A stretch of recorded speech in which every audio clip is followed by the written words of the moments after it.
क्या आपने कभी सोचा है कि आखिर जापान के लोग दुनिया के सबसे हेल्दी, डिसिप्लिन्ड और लॉन्गेस्ट लिविंग लोगों में क्यों गिने जाते हैं? वहाँ की सड़कें इतनी साफ क्यों होती हैं? लोग समय के इतने पाबंद कैसे होते हैं? बच्चे बचपन से ही इतने जिम्मेदार कैसे बन जाते हैं? और सबसे बड़ी बात, आज जब पूरी दुनिया स्ट्रेस, एंग्जाइटी और डिस्ट्रैक्शन से जूझ रही है, तब भी जापान के बहुत से लोग अपने काम, अपनी हेल्थ और अपनी लाइफ में इतना बैलेंस कैसे बनाए रखते हैं? क्या इसकी वजह उनकी जेनेटिक्स है? क्या वे जन्म से ही ज्यादा इंटेलिजेंट होते हैं, या फिर उनके पास कोई ऐसा सीक्रेट फॉर्मूला है जो बाकी दुनिया को नहीं पता? सच्चाई ये है कि इसका जवाब इनमें से कोई भी नहीं है। जापान का असली राज उनकी रोजमर्रा की छोटी छोटी आदतों में छिपा है।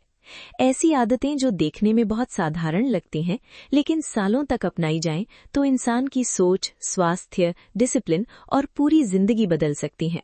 दरअसल, जब हम किसी सफल देश को देखते हैं तो अक्सर उसकी टेक्नोलॉजी, इकोनॉमी या बड़ी बड़ी उपलब्धियों की बात करते हैं, लेकिन बहुत कम लोग इस बात पर ध्यान देते हैं कि किसी समाज की असली ताकत उसकी रोजमर्रा की आदतों में होती है। जापान इसका सबसे अच्छा उदाहरण है। वहाँ लोगों को बचपन से ही सिखाया जाता है कि जीवन में बड़े बदलाव एक दिन में नहीं आते, वे छोटी छोटी अच्छी आदतों से शुरू होते हैं। हर दिन थोड़ा बेहतर बनना, अपने काम को पूरी ईमानदारी से करना, दूसरों का सम्मान करना, समय की कीमत समझना और अपने आसपास की जिम्मेदारी लेना, यही बातें धीरे धीरे उनके व्यक्तित्व का हिस्सा बन जाती हैं। यही कारण है कि जापान सिर्फ आधुनिक टेक्नोलॉजी के लिए ही नहीं, बल्कि अपने अनुशासन, स्वच्छता, विनम्रता, लंबी आयु और जीवन जीने के संतुलित तरीके के लिए भी पूरी दुनिया में जाना जाता है। सबसे खास बात यह है कि इनमें से ज्यादातर आदतें ऐसी हैं जिन्हें अपनाने के लिए आपको ज्यादा पैसे, ज्यादा समय या किसी खास टैलेंट की जरूरत नहीं है। जरूरत है तो सिर्फ अपनी सोच में थोड़ा सा बदलाव लाने की और उन्हें धीरे धीरे अपनी दिनचर्या का हिस्सा बनाने की। आज की इस वीडियो में हम जापान की ऐसी 8 लाइफ चेंजिंग हैबिट्स के बारे में विस्तार से बात करेंगे। हम सिर्फ ये नहीं जानेंगे कि जापान के लोग क्या करते हैं, बल्कि ये भी समझेंगे कि वे ऐसा क्यों करते हैं, उससे उन्हें क्या फायदा मिलता है और हम अपनी रोजमर्रा की जिंदगी में उन आदतों को किस तरह आसानी से अपना सकते हैं। हो सकता है शुरुआत में इनमें से कुछ बातें आपको बहुत सामान्य लगे, लेकिन याद रखिए, जीवन को बदलने वाली चीजें अक्सर बहुत साधारण ही होती हैं। फर्क सिर्फ इतना होता है कि कुछ लोग उन्हें लगातार अपनाते हैं और कुछ लोग सिर्फ सुनकर आगे बढ़ जाते हैं। इसलिए मैं आपसे अनुरोध करूंगी कि इस वीडियो को आखिर तक जरूर देखिए। हो सकता है इन 8 आदतों में से सिर्फ एक आदत ही आपकी सोच बदल दे, आपका समय बेहतर तरीके से इस्तेमाल करना सिखा दे, आपके स्वास्थ्य को सुधार दे या फिर आपकी पूरी जिंदगी को एक नई दिशा दे दे। तो आइए, बिना समय गवाए शुरुआत करते हैं पहली आदत से, काइजन, यानी रोज थोड़ा थोड़ा बेहतर बनना। हम सभी अपनी जिंदगी में कुछ न कुछ बदलना चाहते हैं। कोई हेल्दी बनना चाहता है, कोई पढ़ाई में आगे बढ़ना चाहता है, कोई अपने करियर में सफल होना चाहता है, तो कोई अपने रिश्तों को बेहतर बनाना चाहता है।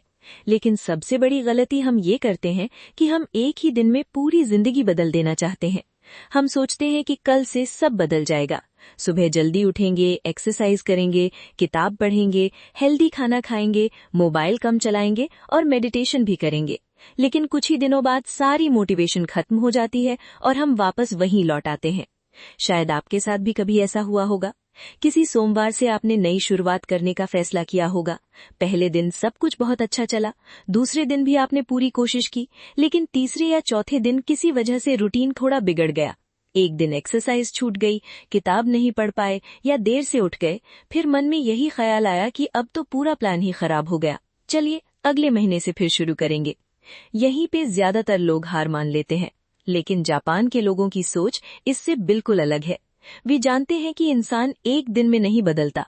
कोई भी बड़ा बदलाव छोटे छोटे कदमों से शुरू होता है। यहीं से शुरू होती है जापान की काइजन फिलॉसफी। काइजन का सीधा सा मतलब है हर दिन थोड़ा सा बेहतर बनना। इस सोच में परफेक्ट बनने का दबाव नहीं है। इसमें बस इतना कहा जाता है कि आज आप कल से थोड़ा बेहतर बन जाइए। अगर आज आपने सिर्फ 5 मिनट वॉक की है तो वो भी प्रोग्रेस है। अगर आपने सिर्फ 2 पेज किताब पढ़ी है तो वो भी इम्प्रूवमेंट है। अगर आज आपने सिर्फ एक गलत आदत कम की है तो वो भी जीत है। अगर आज आपने कल की तुलना में सिर्फ 10 मिनट पहले सोया है या 5 मिनट पहले उठे हैं, तब भी आप आगे बढ़ रहे हैं। देखिए, समस्या ये नहीं होती कि हम बदलना नहीं चाहते। समस्या ये होती है कि हम शुरुआत ही बहुत बड़ी कर देते हैं। जब लक्ष्य बहुत बड़ा होता है तो उसे निभाना मुश्किल हो जाता है। फिर कुछ दिनों बाद थकान, आलस या व्यस्तता के कारण हम रुक जाते हैं और हमें लगता है कि हम असफल हो गए। लेकिन काइजन कहता है कि इतना बड़ा लक्ष्य मत बनाइए कि शुरुआत करने से ही डर लगने लगे। शुरुआत इतनी छोटी कीजिए कि उसे टालने का कोई बहाना नहीं बचे। अगर रोज आधा घंटा एक्सरसाइज करना मुश्किल लगता है तो सिर्फ 5 मिनट से शुरुआत कीजिए।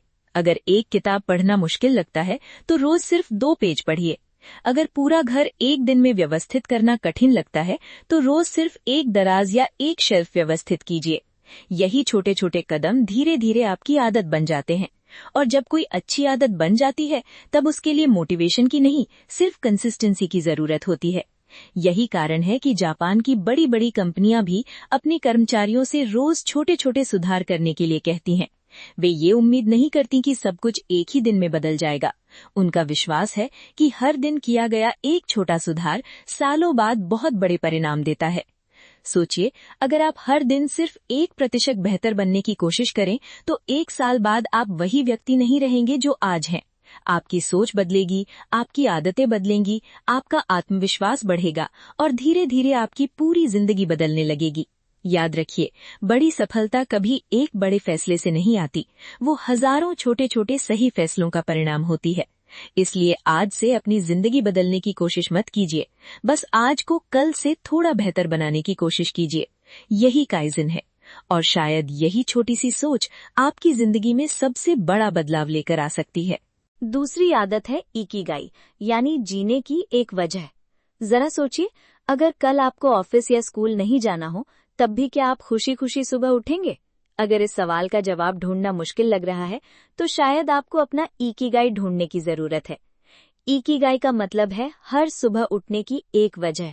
सिर्फ पैसा कमाना नहीं, बल्कि ऐसा काम जो आपको अंदर से खुशी दे। आज की तेज रफ्तार जिंदगी में हम में से ज्यादातर लोग सुबह इसलिए उठते हैं क्योंकि हमें उठना पड़ता है। किसी को नौकरी पर जाना है, किसी को बच्चों को स्कूल भेजना है, किसी को घर संभालना है। दिन भर जिम्मेदारियां निभाते निभाते कई बार हम ये सोचना ही भूल जाते हैं कि आखिर वो कौन सी चीज है जो हमें सच में खुशी देती है। धीरे धीरे जिंदगी सिर्फ जिम्मेदारियां पूरी करने तक सीमित होकर रह जाती है। हम काम तो करते रहते हैं, लेकिन अंदर से संतुष्टि महसूस नहीं होती।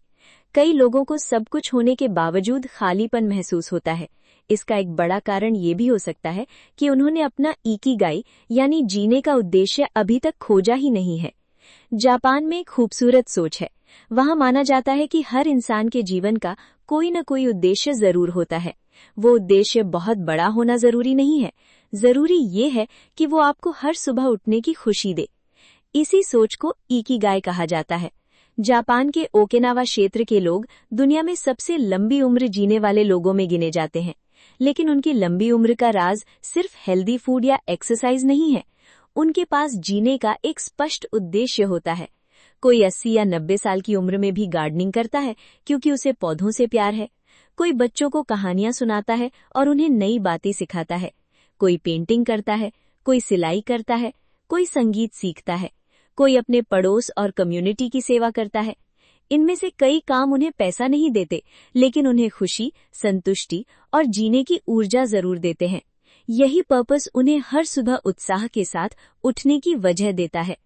जब इंसान के पास जीने का उद्देश्य होता है तो वो सिर्फ अच्छे दिनों में ही नहीं, बल्कि कठिन समय में भी खुद को संभाल लेता है, क्योंकि उसे पता होता है कि वो किस लिए आगे बढ़ रहा है। अगर जीवन में कोई उद्देश्य न हो तो छोटी छोटी परेशानियां भी बहुत बड़ी लगने लगती हैं। लेकिन जब उद्देश्य स्पष्ट होता है तो बड़े संघर्ष भी सहने की ताकत आ जाती है। अब एक पल रुककर खुद से कुछ सवाल पूछिए। ऐसा कौन सा काम है जिसे करते समय आपको समय का पता ही नहीं चलता? कौन सा काम करने के बाद आपके मन को सुकून मिलता है? ऐसी कौन सी चीज है जिसे करने के लिए कोई आपको मजबूर नहीं करता, फिर भी आपका मन बार बार उसी की तरफ जाता है? हो सकता है वो गार्डनिंग हो, किताबें पढ़ना हो, लिखना हो, कुछ नया सीखना हो, दूसरों की मदद करना हो, या फिर अपने परिवार के साथ समय बिताना ही क्यों ना हो। याद रखिए, आपका इकिगाई किसी और जैसा होने की जरूरत नहीं है। ये पूरी तरह आपका अपना हो सकता है। और जब आपको अपने जीवन का उद्देश्य मिल जाता है तो हर सुबह सिर्फ एक नया दिन नहीं लगता, बल्कि एक नया अवसर लगती है। इसलिए आज से सिर्फ ये मत सोचिए कि आपको क्या करना है, ये भी सोचिए कि आप क्यों कर रहे हैं। क्योंकि कई बार जिंदगी बदलने की शुरुआत किसी बड़े फैसले से नहीं, बल्कि अपने जीने की वजह को पहचानने से होती है, और शायद वहीं से आपका इकिगाई शुरू होता है। तीसरी आदत है हारा हाचिबू, यानी 80% पेट भरते ही खाना रोक देना। आज की सबसे बड़ी हेल्थ प्रॉब्लम्स में से एक है ओवर ईटिंग। हम तब तक खाते रहते हैं जब तक पेट पूरी तरह भर न जाए। लेकिन जापान में लोग एक बहुत ही सिंपल रूल फॉलो करते हैं। जब पेट लगभग 80% भर जाए वहीं खाना बंद कर देते हैं। इससे शरीर को खाना पचाने में आसानी होती है, वेट कंट्रोल रहता है, एनर्जी बनी रहती है और ओवर ईटिंग की आदत धीरे धीरे खत्म होने लगती है। पहली बार ये बात सुनकर शायद आपको अजीब लगे, आखिर जब खाना सामने रखा हो तो पूरा पेट भरने से पहले खाना क्यों छोड़ दिया जाए। लेकिन अगर हम अपनी आदतों पर ध्यान दें तो पाएंगे कि हम में से बहुत से लोग भूख मिटाने के लिए नहीं, बल्कि प्लेट खाली करने के लिए खाते हैं। कई बार खाना स्वादिष्ट होता है, इसलिए जरूरत से ज्यादा खा लेते हैं। कभी किसी के आग्रह पर एक रोटी और खा लेते हैं, तो कभी ये सोचकर कि खाना बचना नहीं चाहिए। नतीजा ये होता है कि खाना खाने के बाद शरीर हल्का और ऊर्जावान महसूस करने के बजाय भारी लगने लगता है, आलस आने लगता है, नींद महसूस होती है और काम करने का मन नहीं करता। जापान में हारा हाचिबू नाम की एक बहुत पुरानी आदत है। इसका मतलब है पेट लगभग 80% भरते ही खाना बंद कर देना। इसका उद्देश्य खुद को भूखा रखना नहीं है, बल्कि शरीर को उतना ही भोजन देना है जितनी उसे वास्तव में जरूरत है। जापानी लोग खाने को सिर्फ पेट भरने का साधन नहीं मानते, बल्कि उसे एक अनुभव की तरह जीते हैं। वे खाना धीरे धीरे खाते हैं, हर बाइट को अच्छी तरह चबाते हैं, हर स्वाद को महसूस करते हैं। जल्दी जल्दी खाना खत्म करने के बजाय वे अपने शरीर के संकेतों पर ध्यान देते हैं। दरअसल हमारा ब्रेन तुरंत नहीं समझ पाता कि पेट भर चुका है। पेट से दिमाग तक ये संदेश पहुंचने में लगभग 15 से 20 मिनट लग सकते हैं। अगर हम बहुत तेजी से खाते हैं तो इस दौरान जरूरत से ज्यादा खा लेते हैं। बाद में एहसास होता है कि हमने आवश्यकता से अधिक खा लिया। शायद आपने भी कभी ऐसा महसूस किया होगा कि खाना खाने के तुरंत बाद लगा कि अभी थोड़ी और भूख है, लेकिन 10 मिनट बाद वही पेट पूरी तरह भरा हुआ महसूस होने लगा। यही कारण है कि धीरे धीरे खाना और बीच बीच में थोड़ा रुकना बहुत फायदेमंद माना जाता है। इस आदत का मतलब ये बिल्कुल नहीं है कि आपको भूखे रहना है या अपनी पसंद का खाना छोड़ देना है। इसका मतलब सिर्फ इतना है कि जब शरीर ये संकेत देने लगे कि अब पर्याप्त हो गया है, तो उसकी बात सुनिए। अगर आप रोज थोड़ा से कम खाएंगे लेकिन संतुलित और आराम से खाएंगे तो आपका पाचन बेहतर रहेगा, शरीर हल्का महसूस करेगा और पूरे दिन एनर्जी भी बनी रहेगी। अगली बार जब आप खाना खाने बैठे तो जल्दी खत्म करने के बजाय थोड़ा धीरे खाइए। हर निवाले का स्वाद महसूस कीजिए, बीच में एक पल रुकिए और फिर खुद से एक छोटा सा सवाल पूछिए, क्या मुझे सच में अभी और भूख है या मैं सिर्फ आदत, स्वाद या सामने रखा खाना खत्म करने की वजह से खा रही हूँ। कई बार सिर्फ ये एक सवाल हमारी खाने की आदत को पूरी तरह बदल सकता है, और यही छोटी सी आदत, जिसे जापान में हारा हाचिबू कहा जाता है, लंबे समय तक अच्छी सेहत, बेहतर पाचन और संतुलित जीवन की एक महत्वपूर्ण वजह मानी जाती है। चौथी आदत है शिनरिन योकु, यानी नेचर को दवा की तरह इस्तेमाल करना। आज की जिंदगी में जब भी हमें स्ट्रेस होता है, मन परेशान होता है या दिमाग थका हुआ महसूस करता है, तो हमारा हाथ सबसे पहले किस चीज की तरफ जाता है? ज्यादातर लोगों का जवाब होगा मोबाइल। हम सोचते हैं कि थोड़ा इंस्टाग्राम देख लेते हैं, कुछ यूट्यूब शॉर्ट्स देख लेते हैं, फेसबुक स्क्रॉल कर लेते हैं या फिर कुछ देर रील्स देखकर मन हल्का हो जाएगा। लेकिन क्या आपने कभी ध्यान दिया है कि आधा घंटा या 1 घंटा मोबाइल चलाने के बाद भी मन सच में शांत नहीं होता? कई बार तो उल्टा और ज्यादा बेचैनी महसूस होने लगती है। दिमाग पहले से ज्यादा थका हुआ लगता है, समय भी निकल जाता है और स्ट्रेस भी वहीं का वहीं रहता है। यहीं पर जापान की एक बहुत खूबसूरत आदत हमारी सोच बदल देती है। इसे कहते हैं शिनरिन योकु। पहली बार इसका नाम सुनकर ऐसा लगता है कि शायद ये कोई कठिन जापानी टेक्निक होगी, लेकिन वास्तव में ये बहुत सरल है। शिनरिन योकु का मतलब है फॉरेस्ट बेदिंग। अब इसका मतलब जंगल में जाकर नहाना बिल्कुल नहीं है। इसका मतलब है प्रकृति के बीच बिना किसी जल्दबाजी के पूरे मन से कुछ समय बिताना। बस कुछ देर के लिए अपने आसपास की प्रकृति को महसूस करना, पेड़ों को ध्यान से देखना, उनकी हरियाली को महसूस करना, पत्तों की हल्की हल्की आवाज सुनना, ठंडी हवा को अपने चेहरे पर महसूस करना, पक्षियों की चहचहाहट सुनना, सुबह की धूप को अपने शरीर पर महसूस करना और बिना किसी मंजिल की चिंता किए आराम से धीरे धीरे चलना, यानी कुछ मिनटों के लिए सिर्फ वर्तमान में रहना। जापान में लोग इसे सिर्फ घूमना नहीं मानते, बल्कि अपने मन और शरीर को आराम देने का एक तरीका मानते हैं। आज हम पूरे दिन स्क्रीन के सामने रहते हैं। मोबाइल, लैपटॉप, टीवी, हमारी आंखें और दिमाग लगातार किसी न किसी जानकारी को ग्रहण करते रहते हैं। ऐसे में हमारा मन कभी पूरी तरह शांत ही नहीं हो पाता। लेकिन जब हम कुछ देर प्रकृति के बीच बैठते हैं तो बिना कुछ किए भी मन धीरे धीरे शांत होने लगता है। यही कारण है कि कई रिसर्च में भी ये पाया गया है कि नेचर में समय बिताने से स्ट्रेस हार्मोन का स्तर कम हो सकता है, मन ज्यादा शांत महसूस करता है और मानसिक थकान भी कम हो सकती है। लेकिन इसका मतलब ये बिल्कुल नहीं है कि आपको किसी बड़े जंगल या पहाड़ पर ही जाना पड़े। अगर आपके घर के पास एक छोटा सा पार्क है तो वही काफी है। अगर आपकी छत से सुबह का आसमान दिखाई देता है तो वही काफी है। अगर आपके मोहल्ले में पेड़ों वाली कोई शांत सड़क है तो वहां कुछ देर टहलना भी पर्याप्त है। अगर आपके घर में ही कुछ पौधे हैं तो उनके बीच बैठकर चाय पीना भी आपको सुकून दे सकता है। जरूरी जगह नहीं है, जरूरी ये है कि उन कुछ मिनटों में आपका पूरा ध्यान प्रकृति पर हो, मोबाइल की स्क्रीन पर नहीं। इसलिए आज से एक छोटी सी आदत अपनाइए। रोज सिर्फ 10 या 15 मिनट अपने लिए निकालिए। बाहर जाइए, गहरी सांस लीजिए, चारों तरफ नजर घुमाइए, पेड़ों को देखिए, आसमान को देखिए, हवा को महसूस कीजिए और सबसे जरूरी, कुछ देर के लिए अपना मोबाइल जेब में रख दीजिए। हो सकता है यही कुछ शांत पल आपके पूरे दिन का सबसे सुकून भरा हिस्सा बन जाए, क्योंकि कभी कभी सबसे अच्छी थेरेपी किसी महंगी दवा या स्क्रीन में नहीं, बल्कि प्रकृति की गोद में छिपी होती है।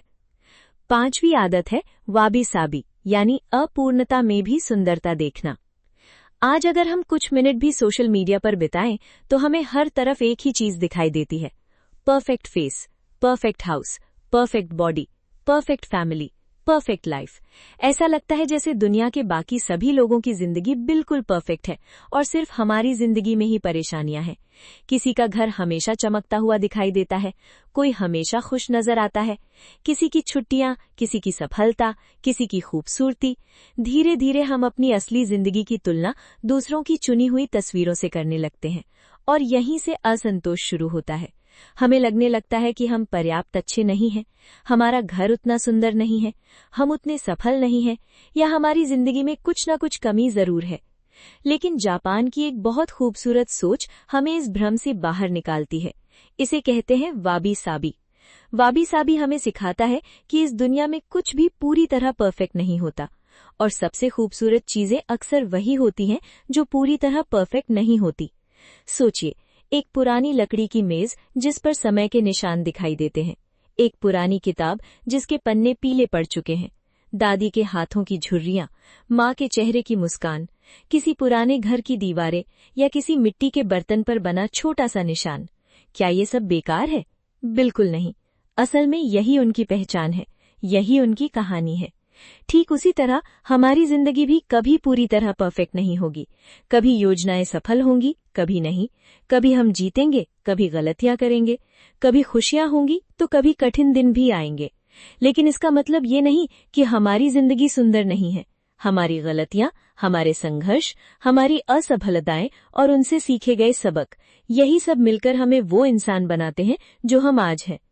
अगर हर चीज बिना किसी कठिनाई के मिल जाती तो शायद हमें उसकी कीमत भी महसूस नहीं होती। वाबी साबी हमें ये भी सिखाता है कि अपने आप को दूसरों से तुलना करना बंद कीजिए, क्योंकि हर इंसान की यात्रा अलग होती है। आप किसी और की मंजिल देख रहे हैं, लेकिन उसके पीछे का संघर्ष नहीं। इसलिए अपनी कहानी की तुलना किसी और की हाईलाइट रील से मत कीजिए। अपने घर को मैगजीन जैसा बनाने की चिंता मत कीजिए। अपने चेहरे पर बढ़ती उम्र के निशानों से शर्मिंदा मत होइए। अपनी छोटी छोटी कमियों से नफरत मत कीजिए। यही बातें आपको सबसे अलग और सबसे वास्तविक बनाती हैं। याद रखिए, सुकून तब नहीं मिलता जब सब कुछ परफेक्ट हो जाता है। सुकून तब मिलता है जब हम अपनी अपूर्णताओं को स्वीकार करना सीख जाते हैं। इसलिए आज से परफेक्ट बनने की कोशिश छोड़ दीजिए। बस इतना प्रयास कीजिए कि आप कल से थोड़ा बेहतर इंसान बने, क्योंकि जिंदगी की असली खूबसूरती परफेक्शन में नहीं, बल्कि अपनी कमियों, अपने संघर्षों और अपनी अनोखी कहानी को मुस्कुराकर स्वीकार करने में छिपी होती है। और यही है वाबी साबी की सबसे सुंदर सीख। छठी आदत है गामन, यानी मुश्किल समय में भी धैर्य बनाए रखना।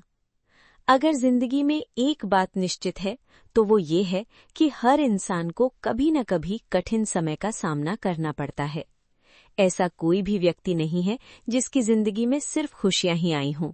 किसी को फाइनेंशियल प्रॉब्लम का सामना करना पड़ता है, किसी का रिलेशनशिप मुश्किल दौर से गुजरता है, किसी को अपनी हेल्थ की चिंता होती है, किसी को नौकरी खोने का डर होता है, तो किसी को अपने परिवार की जिम्मेदारियां परेशान करती हैं।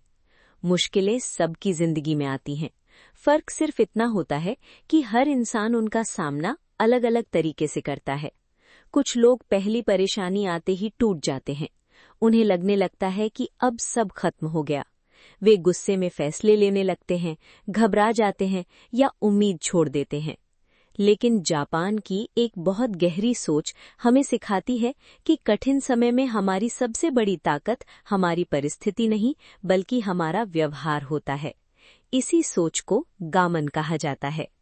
गामन का मतलब ये नहीं है कि आप अपने दर्द को छिपाएं या कभी रोएं ही नहीं, या ये दिखाएं कि आपको कोई फर्क नहीं पड़ता।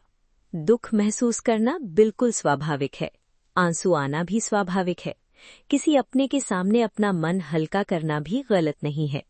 लेकिन गामन हमें ये सिखाता है कि कठिन परिस्थितियां हमारी पहचान नहीं बननी चाहिए। उनके कारण हम अपना धैर्य, अपना आत्मसम्मान और अपनी सोच न खो दें। जब जिंदगी हमारे अनुसार नहीं चलती, तब भी हमें अपने अंदर का संतुलन बनाए रखने की कोशिश करनी चाहिए। सोचिए, समुद्र में जब तेज तूफान आता है तो मजबूत जहाज भी हिलते हैं, लेकिन वे इसलिए डूबते नहीं क्योंकि उनका संतुलन बना रहता है। ठीक उसी तरह मजबूत इंसान वो नहीं होता जिसे कभी दुख न मिले। मजबूत इंसान वो होता है जो दुख मिलने के बाद भी धीरे धीरे खुद को संभालना जानता है। गामन हमें सिखाता है कि हर कठिन परिस्थिति में खुद से एक छोटा सा सवाल जरूर पूछिए, मैं इस स्थिति से क्या सीख सकती हूँ? और फिर दूसरा सवाल, मेरा अगला सही कदम क्या हो सकता है? ध्यान दीजिए, यहाँ पूरा भविष्य बदलने की बात नहीं हो रही, बस अगले सही कदम की बात हो रही है। क्योंकि जब हम एक एक कदम आगे बढ़ाते हैं तो सबसे मुश्किल रास्ते भी धीरे धीरे आसान होने लगते हैं। जीवन में आने वाली हर परेशानी हमेशा के लिए नहीं रहती। समय बदलता है, परिस्थितियां बदलती हैं, लेकिन अगर कठिन समय में हम अपना धैर्य, अपनी विनम्रता और अपनी उम्मीद बनाए रखते हैं तो हम पहले से कहीं ज्यादा मजबूत बनकर बाहर निकलते हैं। याद रखिए, मानसिक मजबूती का मतलब ये नहीं कि आप कभी टूटे नहीं, बल्कि इसका मतलब ये है कि हर बार टूटने के बाद भी खुद को फिर से संभालना सीख जाएं। और यही है गामन की सबसे बड़ी सीख। मुश्किलें आपकी जिंदगी का एक हिस्सा हो सकती हैं, लेकिन उन्हें अपनी पहचान मत बनने दीजिए। धैर्य रखिए, सीखते रहिए और विश्वास रखिए कि हर अंधेरी रात के बाद एक नई सुबह जरूर आती है। 7वीं आदत है ओमोतेनाशी, यानी बिना किसी स्वार्थ के दूसरों का ध्यान रखना।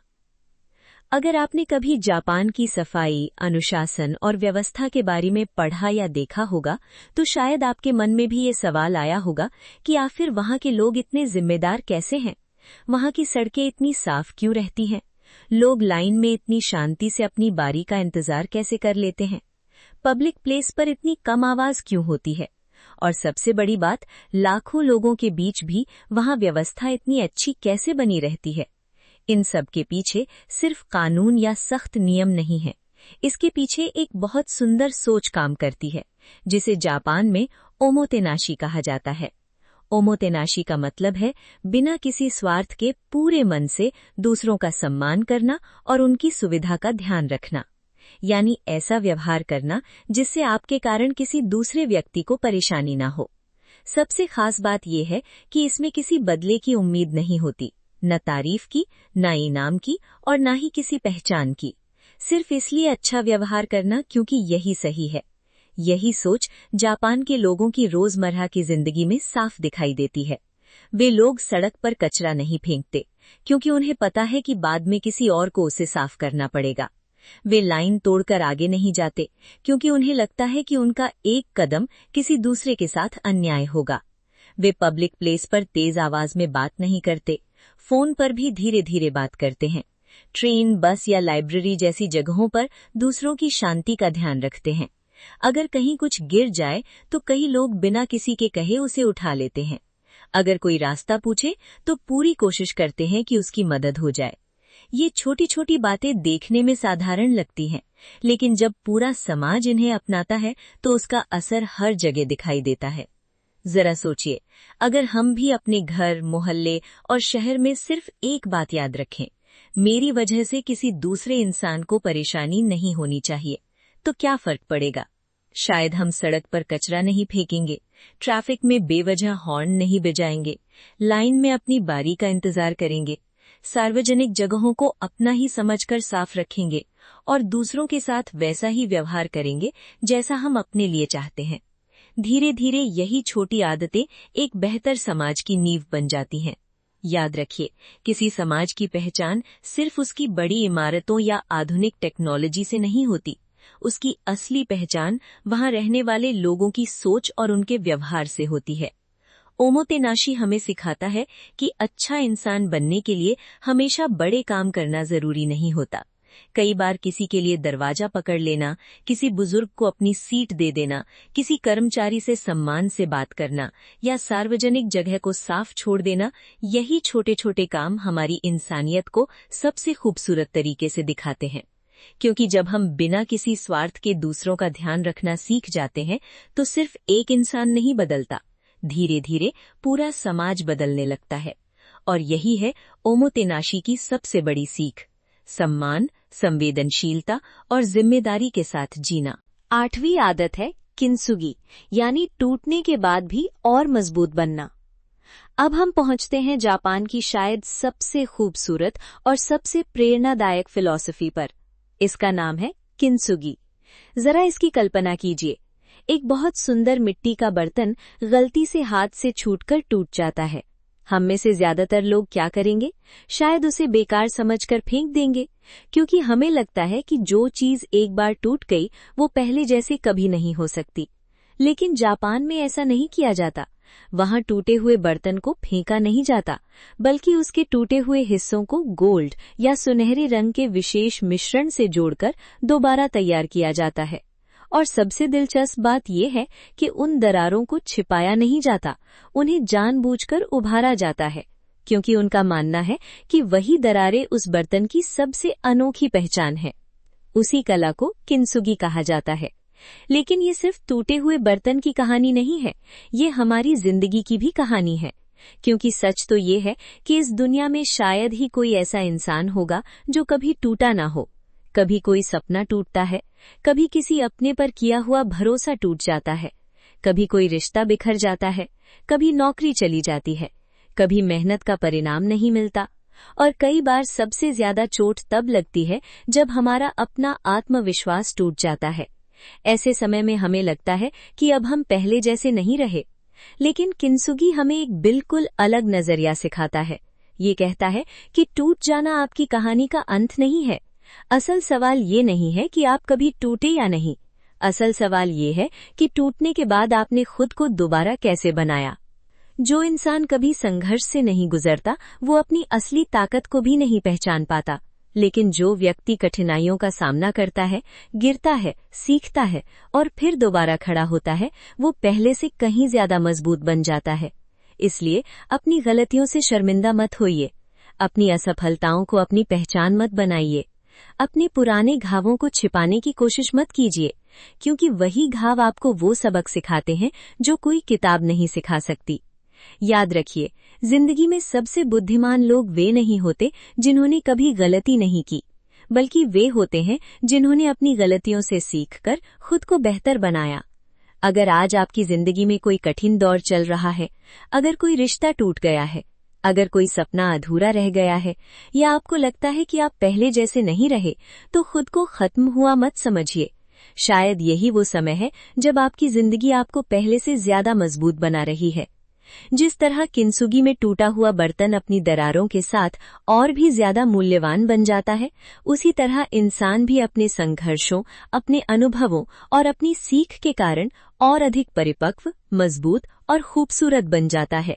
इसलिए हमेशा याद रखिए, आपकी जिंदगी के निशान आपकी कमजोरी नहीं है, वे इस बात का सबूत है कि आपने कठिन समय का सामना किया, दर्द सहा, गिरकर फिर उठे और फिर भी आगे बढ़ते रहे। और शायद यही आपकी सबसे बड़ी ताकत है। यही है किंसुगी की सबसे सुंदर सीख। दोस्तों, अगर आपने आज की पूरी वीडियो ध्यान से देखी है तो शायद आपने एक बात जरूर महसूस की होगी कि जापान की इन आदतों में कोई जादू नहीं है। इनमें कोई महंगा कोर्स नहीं, कोई मोटिवेशनल ट्रिक नहीं और ना ही रातों रात जिंदगी बदल देने वाला कोई शॉर्टकट। ये सभी आदतें देखने में बहुत साधारण है, लेकिन इनकी असली ताकत इन्हें लगातार अपनाने में छिपी है।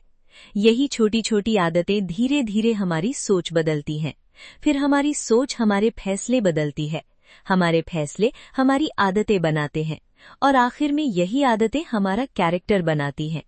याद रखिए, इंसान की जिंदगी किसी एक बड़े फैसले से नहीं बदलती, वो रोज लिए गए छोटे छोटे सही फैसलों से बदलती है।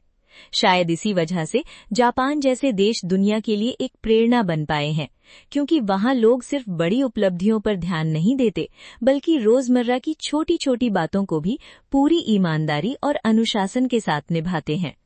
अब मैं आपसे एक छोटी सी रिक्वेस्ट करना चाहती हूँ। आज की वीडियो खत्म होने के बाद एक साथ 8 आदतें अपनाने की कोशिश मत कीजिए। ऐसा करने पर कुछ दिनों बाद आप थक सकते हैं और फिर सब कुछ पहले जैसा हो सकता है। इसके बजाय सिर्फ एक आदत चुनिए, सिर्फ एक, और अगले 7 दिनों तक पूरी ईमानदारी से उसे अपनी दिनचर्या का हिस्सा बनाइए। जब वो आदत स्वाभाविक लगने लगे, तब दूसरी आदत जोड़िए। यकीन मानिए, छोटे छोटे बदलाव ही आगे चलकर सबसे बड़े परिणाम लेकर आते हैं। हो सकता है शुरुआत सिर्फ काइजन से हो, या फिर हारा हाचीबू से, या शायद शिनरिन योग से। इससे फर्क नहीं पड़ता कि आप कौन सी आदत चुनते हैं, फर्क इस बात से पड़ता है कि आप उसे कितनी ईमानदारी और लगातार निभाते हैं।